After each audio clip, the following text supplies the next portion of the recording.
제가 얘기할 부분은 이 변화들보다 더 밑바닥에서 우리가 봐야 될 흐름이 있지 않나 그러는데요.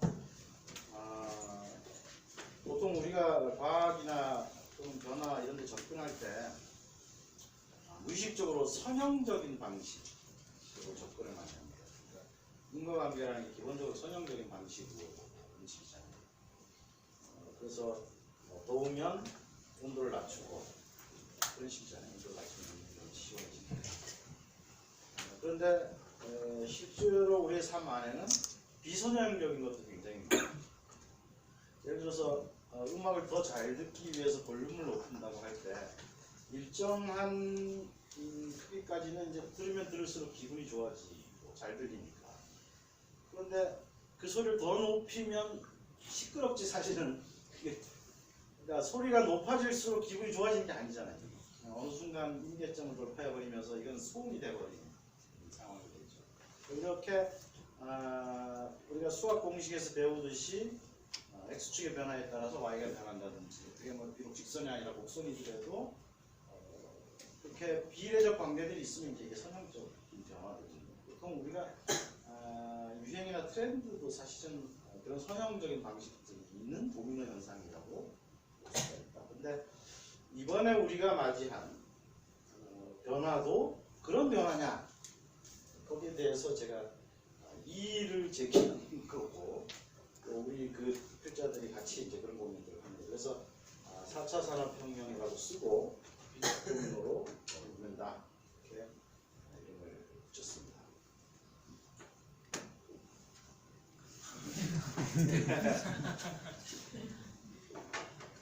도미노 맞죠? 도미노 피자, 오토바이가 도미노를 일으켰으니까 도미노죠. 보통 우리 주변에서 일어나는 도미노 현상들은 지금 여기 무너진 오토바이 얘는 왜 안 무너졌을까요? 도미노 피자가 아니기 때문에 좀 더 떨어져서 그런 거죠. 그래서 제가 기네스북에서 찾아봤어요. 그 도미노 관련된 그 기네스 종류만 한 80가지 됩니다. 참 사람들이 희한하죠. 별걸 다 도전합니다.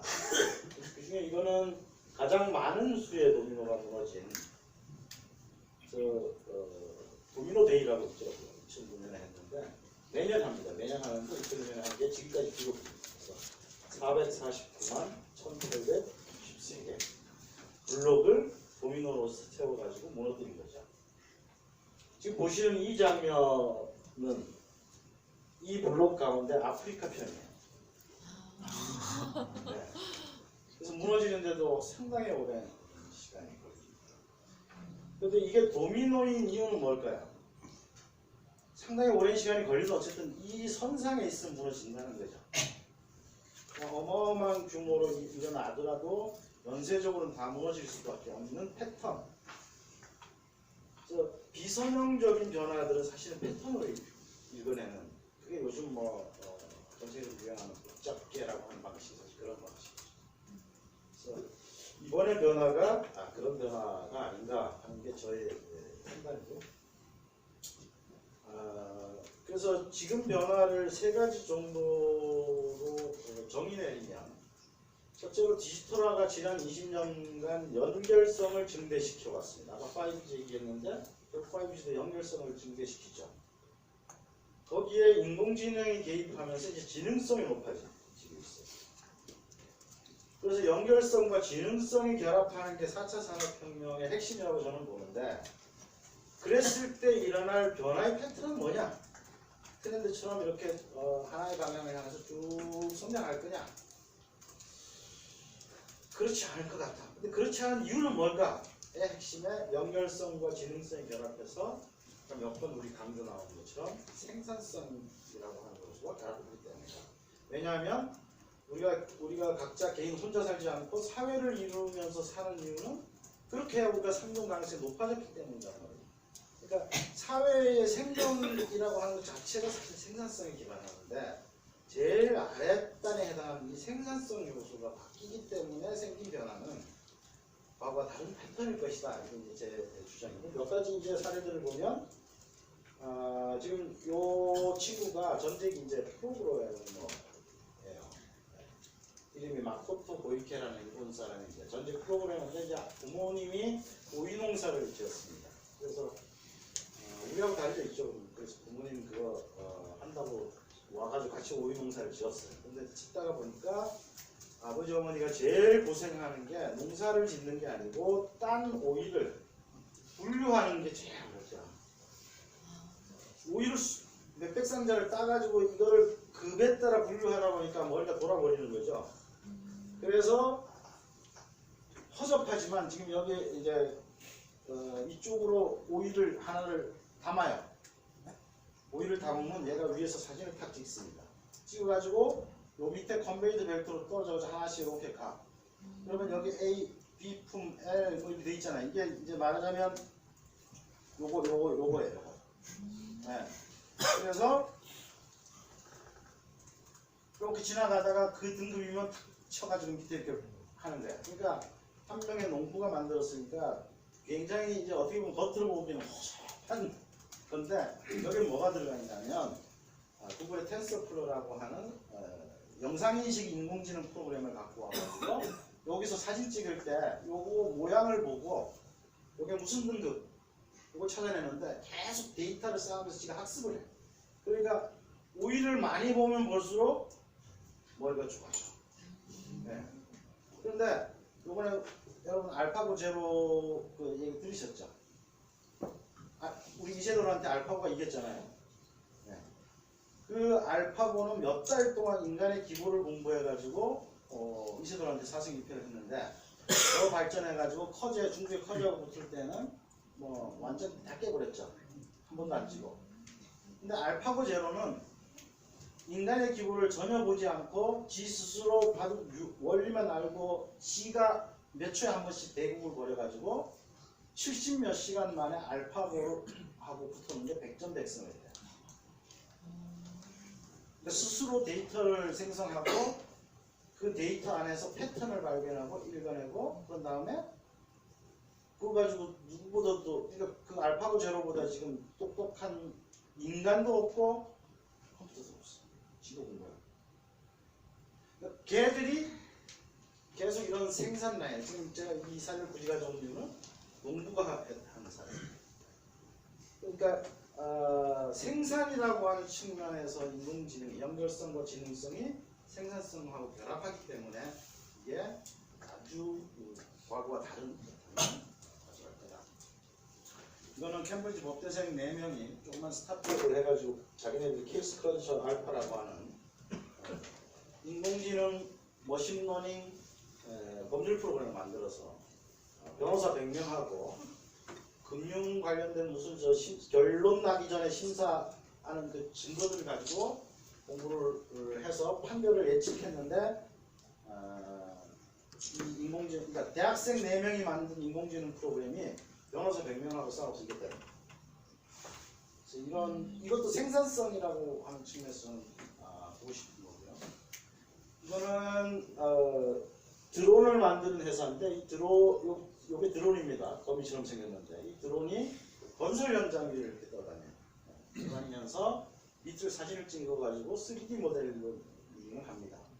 그래서 그 3D 모델링한 그러니까 예를 들어서 이게 매일 같은 방향으로 이게 돌면 오늘 몇 미터 팠다, 얼마나 팠다, 작업 공정이 얼마나 됐다, 여기서 이렇게 올라갔다 이거를 데이터화 시켜가지고 모든 작업자들이 공유하고 그래서 생산 프로세스 굉장히 빨라지거든요. 근데 이게 어떻게 진화하고 있냐면 이 지상에 있는 물체들하고 아까 그 5G 사물 인터넷처럼 또 데이터를 교감하면서 그래서 이 회사가 스카이캐치라는 회사인데 이 회사가 일본의 코마츠라는 건설 회사하고 결합해서 뭘 하냐면 일본의 코마츠가 무인 불도저를 만들었어요. 그래서 무인 불도저 위로 저 3D 드론이 날아다녀. 사람 필요 없어. 그 둘이 작업 다 해. 그러니까 건설 현장만큼 동선이 복잡하고 임의적인 일이 많이 일어난 데가 없거든요. 거기까지 이제 지금 들어오고 있는 거죠. 그래서 이제 아까 제가 말씀드린 것처럼 이 생산과 관련된 연결성과 지능성이 결합하면서 생산의 가장 기초적인 부분에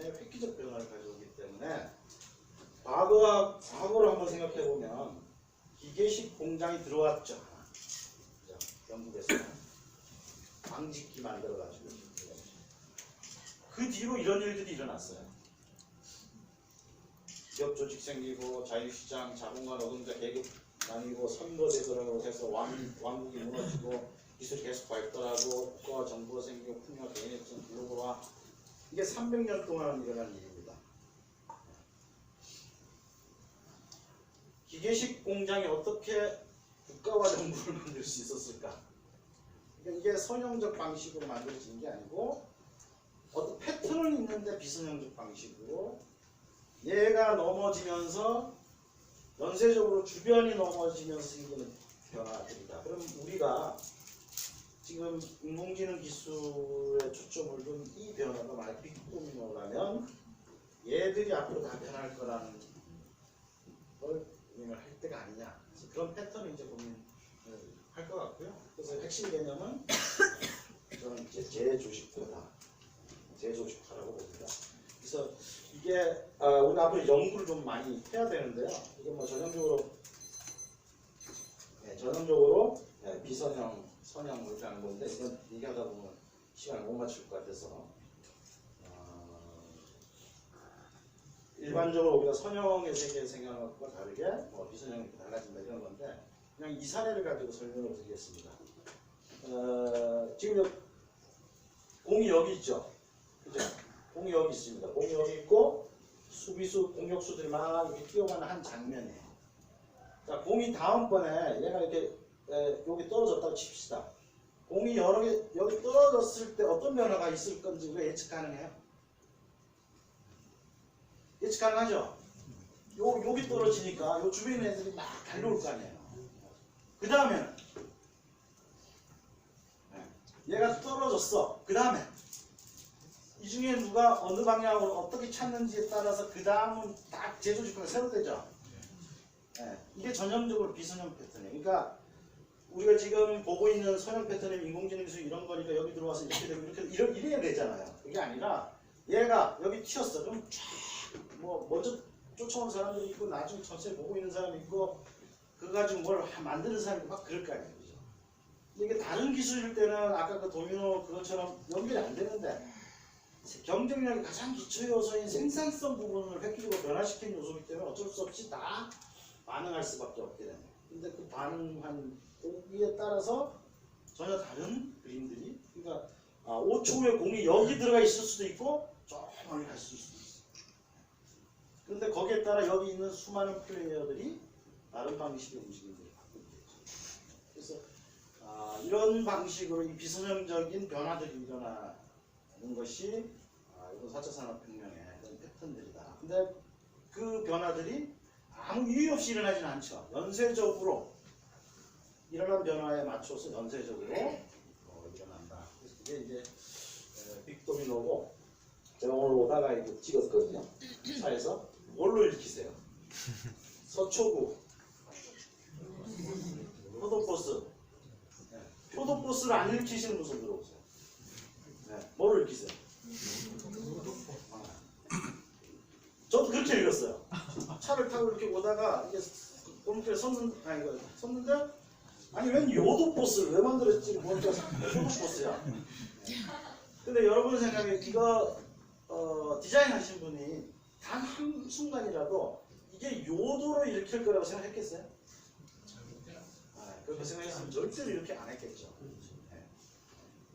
근데 그냥 뭐 좀 웃자고 가져온 거지만 우리가 예측해야 될 패턴이라는 게 이런 방식으로 그러니까 일어난 일과 예측하지 못한 일들의 연쇄적 작용으로 일어날 거다. 그러니까 저는 뭐 구체적인 내용을 지금 소개하기보다 우리가 대비해야 될 패턴에 대한 이야기를 말씀드리는 거예요. 그래서 기계식 공장에서 300년 만에 기계식 공장에서 인공지능 도복 생산으로 생산의 기초가 바뀌었습니다. 여기 보면 저는 그래서 책에서는 아랫돌 교체라고 얘기를 했는데 우리 문명이 이렇게 서 있는데 제일 밑에 있는 얘를 교체한 거예요. 그래서 얘네들이 무너질 거라는 건 분명한데 어떤 패턴일 것인가는 우리가 지금 들어봤어요. 그래서 그런 얘기를 하는 거고, 그렇다면 이 전 아랫돌에서 세워졌던 이 모든 것들까지 연쇄적으로 변화가 진행될 수밖에 없지 않느냐, 그런 거고요. 제가 어차피 써놓은 거니까 아까 우리 이정호 박사님 얘기처럼 써놓은 걸 또 얘기하는 건 큰 의미는 없겠지만, 읽기만 하면 재밌성과 연결성을 융합한 생산 방식이 됐더라. 그 다음 두 번째로는 자본주의가 대량 맞춤 이런 책이었다면, 다음은 맞춤 생산 시스템 완전히 바뀌고 있는데 그 다음에 유리기업하고 연결되죠. 개인생산 시스템, 새로운 지배 탄생, 새로운 정치 시스템. 사실 이렇게 하는 것도 그냥 이런 종류의 패턴일 때 그 패턴들이 대강 이러이러했었다라는 것을 토대로 하는 예측이고, 이제 초기 시작 단계니까 지속적 관찰을 통해서 앞으로의 패턴들이 어떻게 바뀌어갈 것이냐, 그리고 실제 그 현장을 보신 분들이 제 앞에서 지금 이런 패턴으로 변화가고 있다. 그래서 아까 패션 얘기하셨는데, 지난번 우리가 같이 얘기할 때 그런 얘기 하더라고요.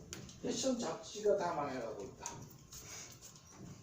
그러니까 스몰이 아니라 빅패션이 있어야 사람들이 와 하고 책도 사고 막 이럴 텐데, 전부 자기 취향에 맞춰서 하니까 잡지를 사볼 이유가 없어. 전부 인터넷 사는 게 낫지, 인스타그램에서 보는 게 낫지. 그거를 잡지를 보고, 그냥 잡지는 지금 그야말로 미용실용으로 이제 간 거지. 완전 미용실 말고는 편집입니다. 그런 식의 변화들이 이런 밑바닥의 변화들하고 연속적으로 연계되면서 이 패턴들을 만들어